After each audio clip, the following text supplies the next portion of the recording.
Coat করে বলি, যে হৃদয়ে বেয়ারা দৌর্যখন বাস করে সেই হৃদয়ে কিন্তু আবার গীতা পাঠও হয়।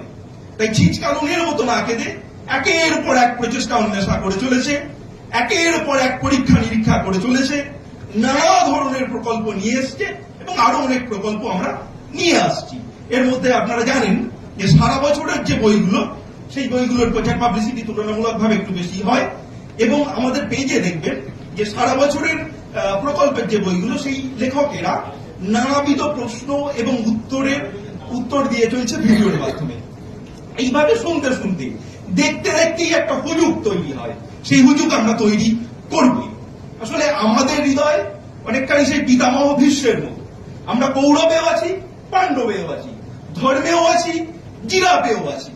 কিন্তু যেহেতু সমাজ, সংসার, অর্থ, এই যে নানাবিধ সুখের হাতছানি, এগুলো তো মিথ্যে নয়, এগুলো সত্য। তাই আমরা আমাদের শরীরটা যেন কৌরব পক্ষেই পড়ে আসে, কিন্তু আমাদের জ্ঞান, বুদ্ধি, সততা, শান্তি এসব তো পাণ্ডব পক্ষে। অর্থাৎ পাণ্ডব পক্ষের দিকে আমাদের মন অল্প হলেও সব সময় পড়ে থাকে। আমাদের যেটা দরকার সেটা হচ্ছে একটা বিরাট হুজুগ তৈরি করতেই হবে। আর বাঙালি যেখানে হুজুগ সেখানে ভিড় করে।